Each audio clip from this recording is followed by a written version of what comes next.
Hello everyone, and welcome back. Today we're looking at a potentially game-changing development in the ongoing conflict between Ukraine and Russia. Last month, Ukraine and Sweden signed an agreement that could fundamentally reshape the balance of power in the skies over Eastern Europe. Let's dive into what this means and why it matters. Since the conflict began in February 2022, Russia has maintained significant air superiority over Ukraine. Moscow's military entered the war with a substantially larger air force, boasting approximately 900 fourth-generation and more advanced aircraft. This included around 14 fifth-generation Su-57 fighters, 365 Su-35, Su-27, and Su-30 aircraft combined, plus 134 Su-34 fighter bombers. This numerical advantage has allowed Russian forces to conduct extensive bombing campaigns, particularly along the front lines, where Su-34 aircraft have dropped thousands of guided glide bombs throughout 2025. Ukraine, meanwhile, has struggled with only limited numbers of ground-based air defense systems available to counter these attacks. Ukraine's air force situation has been far more challenging. Before the war started, Kyiv controlled only around 120 operational fighter jets, nearly all of which were aging Soviet-era aircraft, including MiG-29 Fulcrums, Su-24 Fencers, Su-25 Frogfoots, and Su-27 Flankers. Ukrainian engineers managed to refurbish several older, decommissioned aircraft and return them to service, but losses have been devastating. By the end of 2024, at least 100 Ukrainian aircraft had been confirmed destroyed, including 89 fighter jets. This means perhaps only a dozen or two of Ukraine's original fighters remain operational today. Russia's aviation industry, producing between 22 and 49 jets annually, can largely replace its losses of Su-30, 35, and 34 fighters. Ukraine simply doesn't have that industrial capacity. The announcement in 2024 that Ukraine would receive American-manufactured F-16 Fighting Falcons and French Mirage 2000-F fighter jets initially sparked hope that Ukraine's air force could finally compete more effectively. However, delivery numbers have been limited. As of November 2025, Ukraine has received at least 7 F-16s, though at least 3 have been lost in combat or accidents. In total, approximately 85 F-16s have been committed to Ukraine primarily by the Netherlands, Denmark, Belgium, and Norway. France has committed around 20 Mirage 2000-F aircraft, with the first 3 believed to have been delivered. Once fully delivered, these aircraft could significantly improve Ukraine's ability to control its airspace. However, they're not currently being deployed on the front lines or engaging Russian fighters directly because there simply aren't enough of them yet. Instead, they're primarily performing air defense roles in rear areas, helping intercept Russian missiles and Iranian-designed Giran drones that strike Ukrainian cities and civilian infrastructure nightly. This brings us to October 22, 2025, when Ukrainian President Volodymyr Zelensky and Swedish Prime Minister Ulf Kristersson signed a letter of intent in Linköping, Sweden, where Gripen fighters are manufactured by the Swedish defense conglomerate Saab.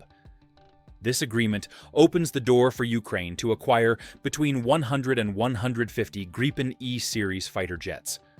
According to Kristersson, this would give Ukraine a very serious air force. The Swedish official emphasized that while the document doesn't guarantee immediate deliveries, it creates a framework for a large-scale future agreement with deliveries potentially beginning as early as 2026 and continuing over a 10 to 15-year time frame. Why is the Gripen such a smart choice for Ukraine? There are several compelling reasons, but let's start with the practical challenges Ukraine faces with its current Western aircraft. One of Ukraine's biggest problems is the vulnerability of its airbases. Ukraine has at least 20 military airbases scattered across the country, but most were inherited from the Soviet Union. Although many have been substantially modernized since Ukraine gained independence in 1991, Russian military planners know exactly where they are. and understand their vulnerabilities. Russia has struck these bases repeatedly with missiles and drones, making them extremely dangerous places to park valuable military aircraft. Ukraine's solution has been to disperse its fighters among various airfields, often using smaller facilities that aren't in optimal condition. This creates particular challenges for F-16s and Mirage 2000s, which require more careful handling and longer runways than their technically inferior but more rugged Soviet counterparts. The F-16 has specific requirements that make it challenging to operate from improvised or damaged airfields. It needs clean, well-maintained runways because of its large engine intake positioned under the fuselage and its relatively lightweight landing gear. The aircraft's design makes it vulnerable to what's called foreign object debris, or FOD, essentially rocks, dirt, and other materials that can be sucked into the engine and cause catastrophic damage. The F-16 has no anti-FOD system, and its gaping under-fuselage air intakes practically vacuum up anything loose on the runway. While Ukrainian squadrons do operate F-16s from dispersed airstrips, they must do so with extreme care, including deploying specially assembled mobile units containing all the support equipment needed to safely launch and recover a delicate F-16 from a less than perfect runway. There's also concern that upgrading Ukrainian airfields to properly accommodate F-16s would be highly visible to Russian reconnaissance satellites, making them high-priority targets. As Justin Bronk, an air warfare analyst at Britain's Royal United Services Institute think tank, explained, "You would need to do extensive work to get those old Soviet pattern runways clean enough to use an F-16 without high risk of debris damage to the engines. This would involve resurfacing runways and potentially extending them, all of which is highly visible to Russian satellites and intelligence sources on the ground. The F-16 also needs a longer runway, requiring between 1,650 and 2,600 feet, depending on the weapons payload it's carrying. This automatically limits the number of airfields where it can be deployed. The Mirage 2000 also requires a minimum takeoff distance of around 1,650 feet at sea level when operating with 2 infrared missiles, making many Ukrainian airfields unsuitable. However, it is capable of operating from relatively austere and shorter runways compared to the F-16, giving it better flexibility for Ukraine's challenging wartime environment. This is precisely why the Swedish Gripen E-series fighter is such an intelligent choice for rebuilding Ukraine's air force. The aircraft was specifically designed in the 1980s to survive Soviet strikes on airbases. Swedish defense planners envisioned a scenario where Soviet bombers would destroy Sweden's major airbases in the opening hours of a conflict. The Gripen was built to operate from highway strips scattered across Sweden, rather than from large, immaculately maintained airbases that would be primary targets in any Russian attack. This is exactly the situation Ukraine faces today. Sweden's approach was based on what they called the BAS-90 system, a network of highway strips, hidden fuel caches, and minimal infrastructure designed to keep fighters operational even after conventional bases were destroyed. Swedish planners envisioned mechanics working from trucks, while Gripens took off from 1,650-foot stretches of road between refueling stops. That Cold War scenario never materialized, but the concept might finally be put into practice in Ukraine. The Gripen only needs a runway about the same length as a Mirage, approximately 1,650 feet, thanks to its forward canards, which also function as air brakes. While it doesn't have the anti-FOD doors found on Soviet MiG-29s, it does feature tall landing gear that helps keep the aircraft clear of debris and other foreign objects. This makes it ideal for the dispersed, highly mobile airbase system that Ukraine has been forced to adopt. Ukrainian Soviet-era MiGs were designed with similar principles in mind. A MiG-29 only needs a runway of up to 2,000 feet, even when fully loaded. When It touches down on its reinforced landing gear, doors close over its air intakes, while gates open on top, preventing rocks and debris from damaging the engines when operating from rough airstrips or roadways. Ukraine's Su-24 bombers, Su-25 attack jets, and Su-27 interceptors feature similar protective systems. There's another strategic reason why the Gripen makes sense for Ukraine's long-term security. With the United States increasingly signaling potential reduction in direct military support for Ukraine, European nations are taking greater responsibility for supporting Kyiv. European NATO members have committed to increasing their defense spending from around 2% of GDP to 5% by 2035. In line with that commitment, European nations have indicated they intend to expand their own defense industries, rather than relying as heavily on American-supplied weaponry as they have in recent decades. It makes strategic sense for Ukraine to pursue long-term relationships with the defense industries of nations that will be directly supporting it for years to come. Now let's talk about what the Gripen brings to the table in terms of capability. The JAS-39 Gripen E is classified as a 4++ generation fighter, with improved stealth characteristics and enhanced protection systems. It's a single-seat, multi-role fighter aircraft designed for air-to-air combat, air-to-ground strikes, and reconnaissance missions. The aircraft is powered by a single General Electric F414-GE-39E turbofan engine producing approximately 98 kilonewtons of thrust. This provides an excellent thrust-to-weight ratio and supercruise capability, meaning it can fly faster than the speed of sound, around 775 miles per hour, without using fuel-hungry afterburners. The maximum speed at high altitude is Mach 2, or approximately 1,535 miles per hour. In terms of dimensions, the Gripen E measures just under 50 feet in length with a wingspan of 28.2 feet and a maximum takeoff weight of 36,375 pounds. It has a combat radius of approximately 930 miles, thanks to increased internal fuel capacity made possible by relocating the landing gear to the inner wings. With external fuel tanks, its ferry range extends to about 2,485 miles. Compared to both the F-16 and Mirage 2000-F, the Gripen is believed to be easier and quicker to maintain, requiring less ground support time between missions. The Gripen E's firepower is impressive. It's equipped with 10 external hardpoints, allowing a weapons payload of up to 15,800 pounds.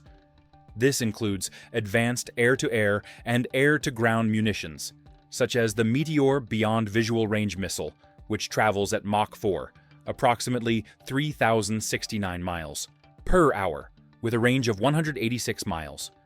It can also carry the AIM-120 AMRAAM and AIM-9 Sidewinder missiles that are currently used by Ukraine's F-16s, plus the IRIS-T short-range infrared homing missile with speeds up to Mach 3 and a range of 25 miles. For close-in combat, it carries a 27mm Mauser BK-27 revolver cannon. The aircraft also supports an array of other weapons, including the AGM-65 Maverick, RBS-15 anti-ship missile, and precision-guided bombs such as the GBU-12 and GBU-39. This versatility makes the Gripen ideal for Ukraine's needs, allowing it to perform missions ranging from air defense to ground attacks and long-range strike operations. Its ability to deliver guided bombs could help Ukraine counter Russia's extensive use of guided glide bombs along the front lines. The Gripen's avionics are state-of-the-art.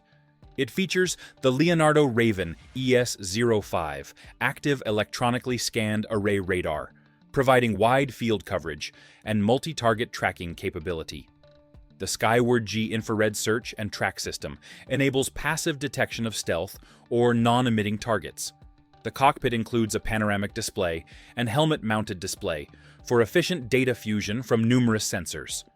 The aircraft is equipped with the TIE-DLS Tactical Data Link System for real-time information sharing with allied units and command networks. It includes an advanced electronic warfare suite called Arexis and supports secure communication via Link 16 and satellite systems. Another appealing feature is the Gripen E's low operational cost, estimated at $5,800 to $8,500 per flight hour, making it one of the most cost-effective modern fighters available. Ukraine's MiG-29s have similar operational costs around $6,500 per flight hour, but obtaining spare parts has become extremely difficult. The Mirage 2000-F costs between $2,700 and $8,200 per flight hour, depending on configuration. By contrast, F-16s cost up to $27,000 per flight hour, and the F-35 Lightning II runs anywhere from $33,000 to $42,000 per hour, due to the intensive maintenance required for its advanced stealth technology and complex systems. However, while the Gripen is cost-effective to operate, the initial purchase price is significantly higher.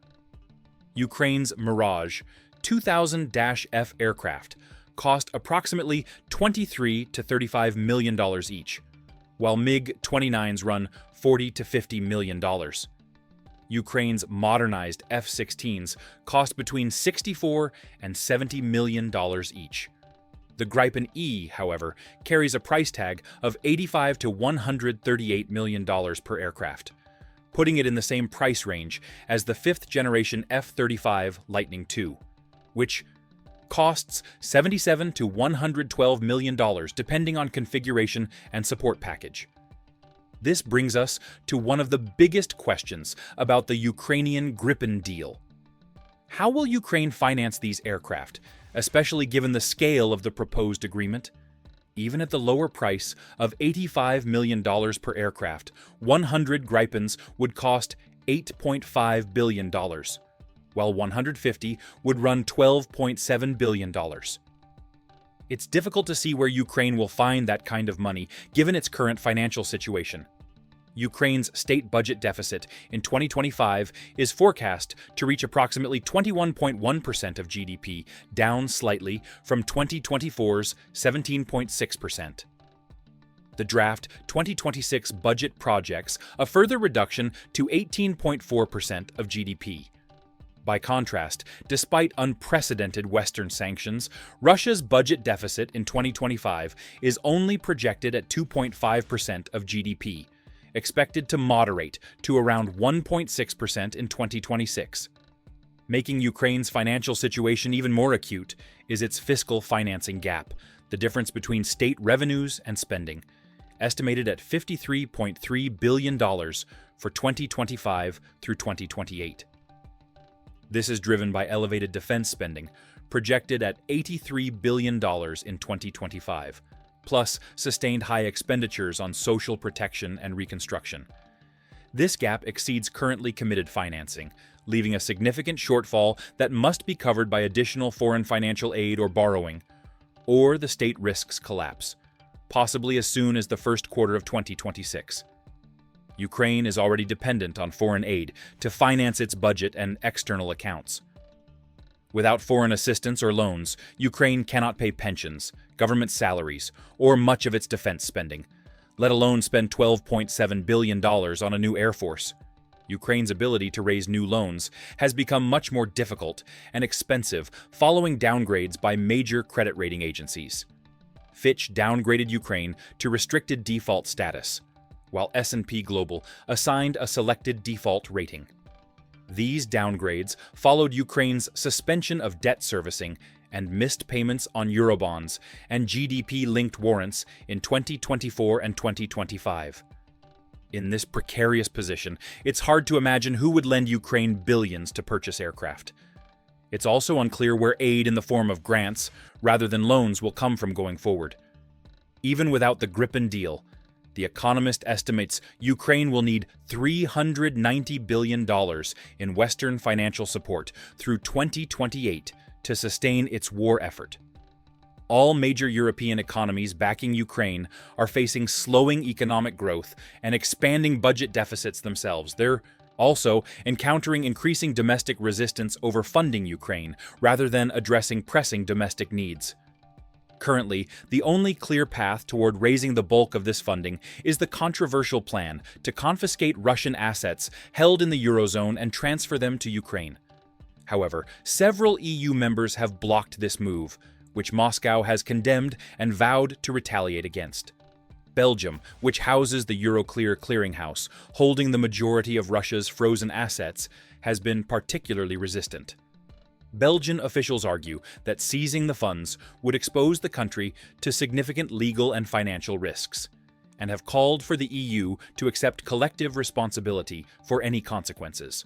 So far, the EU as a whole has been reluctant, though some arrangement between members will likely be reached eventually. However, whether the funding dilemma can be resolved in time for Ukraine to remain viable, let alone finance a fleet of new Gripens, remains uncertain. Fortunately, at least regarding the Gripens, Ukraine has time. At the signing ceremony, Prime Minister Kristersson emphasized that the document doesn't mean immediate deliveries, but rather creates a framework for a large-scale future agreement. While the first aircraft could potentially enter service as early as 2026, the deal proposes a gradual rollout over 10 to 15 years. Hopefully, by that time, the conflict will have ended, Ukraine's financial situation will have stabilized, and the Gripens can provide the long-term security guarantees that President Zelensky envisions for his country's future. This potential deal represents more than just an aircraft purchase. It symbolizes a fundamental shift in how European nations are approaching Ukraine's long-term security needs. Rather than providing stopgap measures with surplus equipment, Sweden is offering a pathway to building a modern, capable air force designed specifically for Ukraine's unique operational environment.